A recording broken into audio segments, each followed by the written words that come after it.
Hello, welcome back. Cretan Ancient Miniature Man, and I'm excited to show you these beautiful Cretan Archers, some of my favourite historical units from the ancient world by one of my favourite companies, V Miniatures in Ukraine.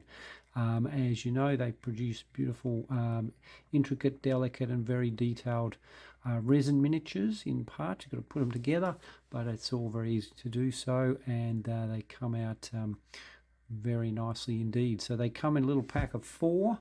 3 of them there.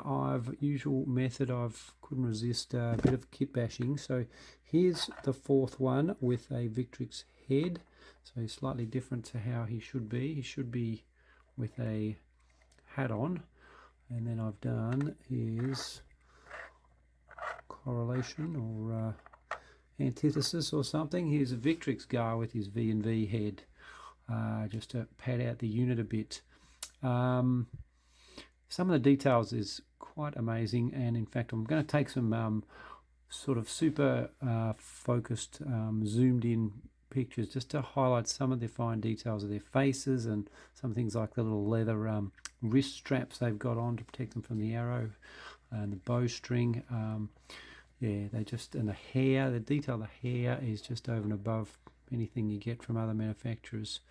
They needed a commander. I kit bashed this guy, who's kind of roughly based on a relic metal Cretan Archer Commander, which I saw online on another video, in fact, which looked great, and I haven't got, but I do have some other relic figures, Cretan Archers, which are very good as well. And in fact, doing this little project stimulated me to look back through my Cretan Archer collection, and I actually pulled out a few of them, refurbished some, rebased some, touched a few up, and I figured, why the hell not show them as well, seeing as we're in the mood for some Cretans. So let's get these guys off, and I'll bring them up in little groups, probably of specific manufacturers, and give you my take on the greatest Cretan Archers the world's ever seen.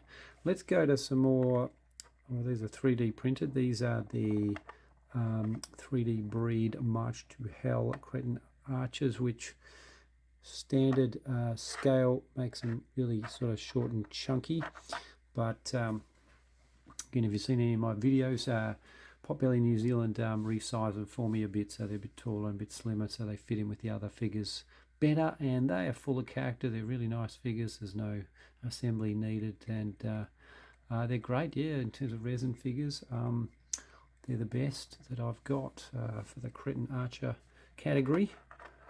I like them. I think they do, it's either 8 or 12 distinct figures. I've just got the 4.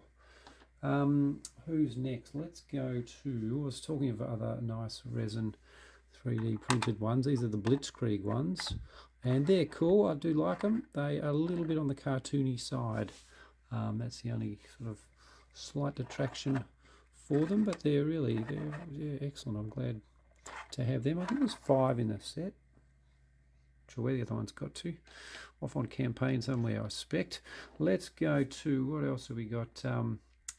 Okay, let's go to the crappiest ones in the collection. These are metal ones from Gripping Beast. He's got actually, I re-headed him because they're all very similar and all pretty dull really in their poses. They don't come with any arrows. They don't come with any of these side arms, and they don't come with the shields, which I've added. So yeah, need a bit of work to make them half decent, but certainly if I was to do without any, they would be the first to go. Who's a bit better than that? Victrix, definitely better.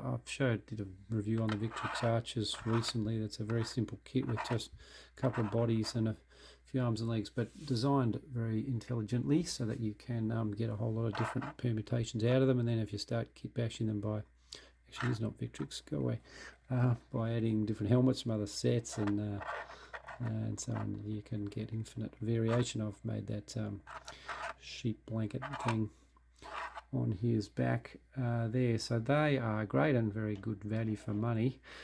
Who we got next? Let's go to getting up to some of my favorite metal ones. So Aventine, I've got a nice range. He's, again, a few of these are kit bashed, different head on him.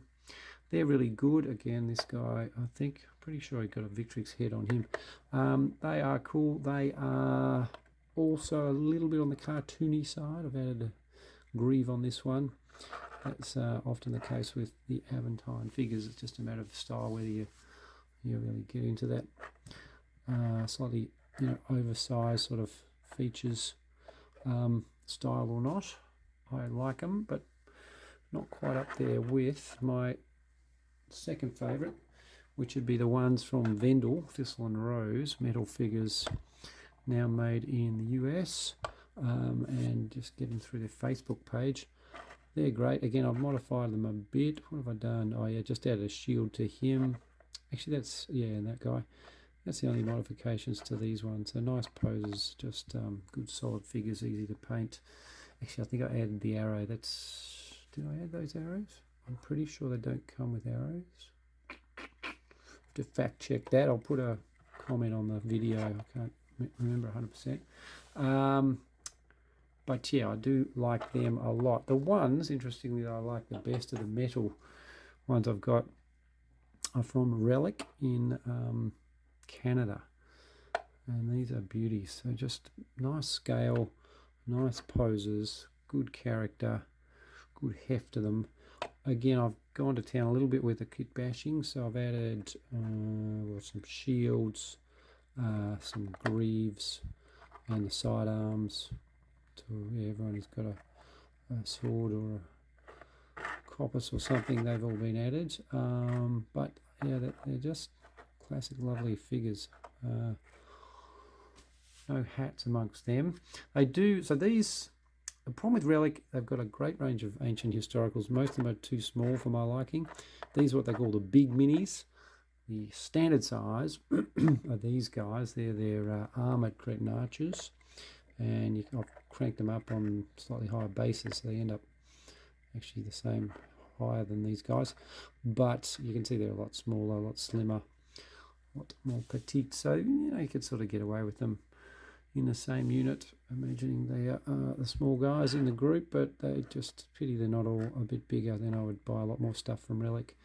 But yeah, that's certainly the big mini Cretan Archers are superb. So there you go. That's my quick summary of my Cretan Archer collection. But I'll go back to V&V briefly, and then I'm going to put up some still photos, particularly focusing on them, and in super close up for some of them, so you can sort of get an appreciation of the finer features that I think is just a bit superior to pretty much every other, certainly of a Cretan Archer, and pretty much every category they cover. I think they do a beautiful job. The only thing about them that sometimes a little bit tricky is their proportions are so realistic that it can be quite hard to paint some of the features. Like if you look at the straps that go across their chests that hold their bow, their quiver, and their sidearm, they're very realistic. They're like a little bit of string, I guess, or a very thin rope that a person would use. But when you're painting that at this scale, it's minute, so they're a bit hard to see, and they're definitely a challenge to paint. So it's a matter of whether you want something that's super realistic, or the comparison, the complete opposite would be, let's see, these Aventine guys. So you have a look at the strap on that guy. You can paint that with a barge pole, whereas with toothbrush, whereas this you really need a super fine paintbrush to get anything accurately on that. So anyway, there we are, Cretan Archers, V&V. I've got more V&V coming at some point, and as I said on the last video, getting close to 1,000 subscribers. Once I get there, there'll be celebration time and a few giveaways, so get into it. Subscribe if you're not already to be in the running. Let me know what you think. Who's your favourite manufacturer of 28mm ancient archers?